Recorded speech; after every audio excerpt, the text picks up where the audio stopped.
খাবার দিয়েছে, রাজপথে মিছিল করেছে, বাসায় জায়গা মাঝে দোয়া করেছে। সত্যি কথা বলতে এই সারা বাংলাদেশের মায়েদের চোখের পানি, তাদের দোয়া, এর কারণে আমরা বেঁচে ফিরেছিলাম সেই সময়। আমি সারা বাংলাদেশের যেখানে গিয়েছি আমাদের মায়েরা বোনেরা সেখানে আমাকে বলেছে যে আমাদের জন্য তারা কি পরিমাণ দোয়া করেছে, কি পরিমাণ চোখের পানি তারা সেই সময় ফেলেছে। এবং ফ্যাসিবাদের সময়ে কিন্তু যখন আন্দোলনটা শুরু হয়, আপনাদের মনে থাকবে যে 15ই জুলাই ঢাকা বিশ্ববিদ্যালয়ে আমাদের বোনেদের উপর কিন্তু হামলা করা হয়েছিল। ছাত্রলীগ প্রথম টার্গেট করেছিল মেয়েদের, কারণ মেয়েরা যত ন্যায় বিচারের পক্ষে দাঁড়িয়েছে, ছেলেদের থেকে মেয়েদের পার্টিসিপেশন আন্দোলনে অনেক বেশি হয়ে যাচ্ছে, ফলে মেয়েদেরকে টার্গেট করা হয় এবং ঢাকা বিশ্ববিদ্যালয়ের নির্মমভাবে আমাদের বোনদেরকে সেই সময় বোনদের উপর আক্রমণ করা হয়। তার প্রতিবাদে, তার প্রতিরোধে কিন্তু পরের দিন 16ই জুলাই আবু সাইদ শাহাদাত আন্দোলন করে এবং পরে আন্দোলন বেগবান হয়ে যায়। ফলে আমাদের এই জুলাই গণঅভ্যুত্থানের অন্যতম বড় শক্তি ছিল নারী শক্তি, আমাদের মায়েরা বোনেরা। আমাদের গণতন্ত্র প্রতিষ্ঠায়, আমাদের ইনসাফ প্রতিষ্ঠায় তাদের এই ভূমিকা ইতিহাসে লেখা থাকবে। এবং আগামী 12ই ফেব্রুয়ারি এরকম আরেকটি সময় এসেছে যেদিন আপনারা ইতিহাস বদলে দিতে পারেন, দেশ বদলে দিতে পারেন। কারণ আমরা দেখছি যে সারা দেশেই ব্যাপকভাবে একা দলের পক্ষে আমাদের মায়েরা বোনেরা এবং তরুণ সমাজ ব্যাপকভাবে তারা সমর্থন দিচ্ছে এবং অলরেডি বিভিন্ন জায়গায় এটার কারণে আমাদের বোনদের, আমাদের মায়েদের উপরে আক্রমণ হচ্ছে, বাধা দেওয়া তৈরি করার বাধা চেষ্টা করা হচ্ছে, প্রচারণায় অনেক জায়গায় হেনস্থা করা হচ্ছে।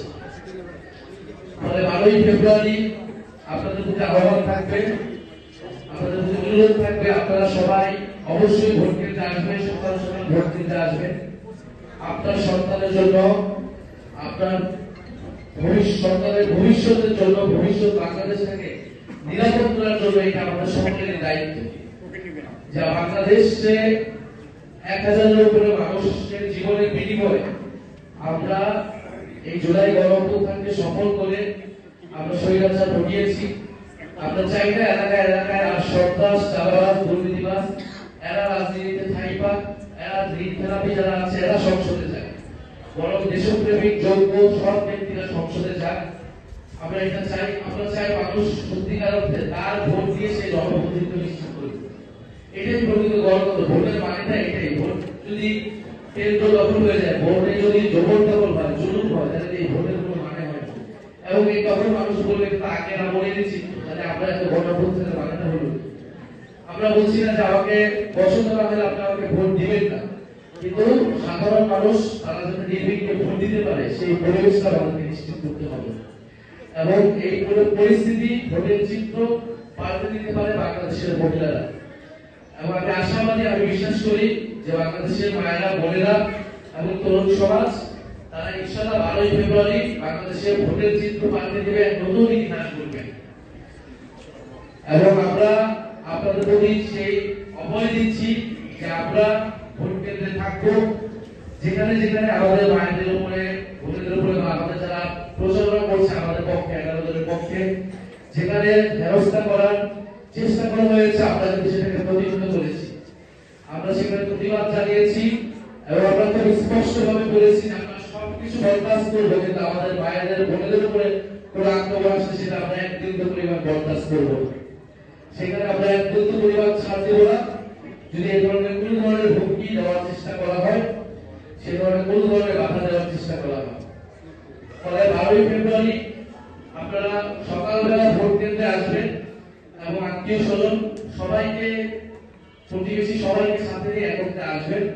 আমরা ইনশাআল্লাহ রাত থেকেই থাকবো ভোট কেন্দ্রে, আপনারা যাতে নির্বিঘ্নে নির্ভয়ে ভোট দিতে পারেন।